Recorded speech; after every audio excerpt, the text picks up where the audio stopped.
Going on today. And I'd like to welcome now my next guest, Representative Stephen Ucci. Thank you for joining us. Kate, thanks for having me. 19 gun bills before House Judiciary, and you've got one that you are a co-sponsor of, and this pertains to carrying permits. Talk with us a little bit about what you're looking to achieve. Sure. So what the bill does is, right now under Rhode Island law, someone can, from out of state, who has a permit to carry, a concealed permit to carry, can traverse the state in their vehicle without having to have a Rhode Island permit, so long as they're expressly driving from one point to another, not stopping. What this would do is add an additional requirement that the only way those permits would be allowed would be if that state, the home state, would allow our Rhode Island folks to have the same rights. So what this does is this guy gives an extra layer of protection to the folks that we have that have permits to carry in other states, while at the same time letting people know we want to make sure that they have, the proper permits and credentials, and that those states have a rigorous system of, like we do, as vetting people and having target practice and things like that.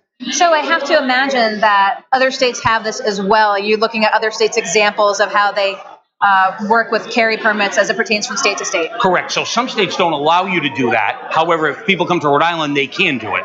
So we're trying to achieve some parity. And again, this is one of the bills. This is why we have the process.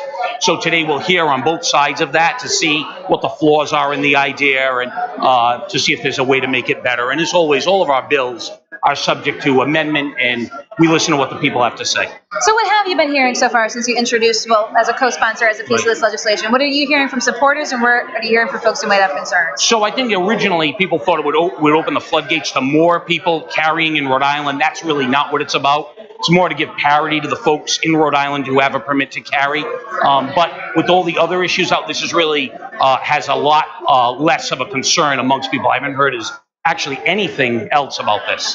Again, one of the 19 bills today, but again, you're a moderate member of the Democratic Party. You again hear from folks who support gun rights. Is there a middle ground that can be achieved this session? So you say I'm a moderate. What I try to do, I look at every issue on its own. I mean, I think in politics that's what we all have to start doing, is starting to look at each issue.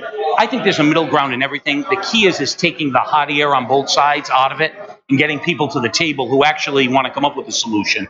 And, there are certain things that there are certain folks probably who shouldn't have guns, shouldn't have access to them. And we've taken a good step with the red flag bill. But it'll be interesting. It's always good to see democracy in action, see all the people who are out here today, and really listen to the testimony. Well, I'll tell you, they are out here today in force. Again, yellow shirts with the Second Amendment Coalition. Do see some gun control folks out here as well. So you're co-sponsor of this legislation, but what else is on tap for you today? So today I have two bills that are on in corporations, and they'll have a lot less, I think, of excitement as the judiciary bills. And I give my colleagues on the Judiciary Committee a lot of credit.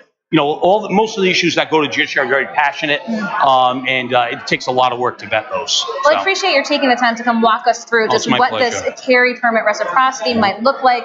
Do you have a good feeling about its potential today? I never know what's going to happen with the bill day to day. We'll wait and hear what the testimony garners. Well, I appreciate your taking the time here. Again, as the State House is filling up 19 bills before House Judiciary today, we've heard from a number of folks, from Rep. Greg Amore to folks from the Rhode Island Self-Defense Alliance as well, bringing the news live to you from the Rhode Island State House. Representative Ucci, I appreciate your taking the time today. Thank you, GoLocal. Don't go anywhere. I'll be right back here at the Rhode Island State House.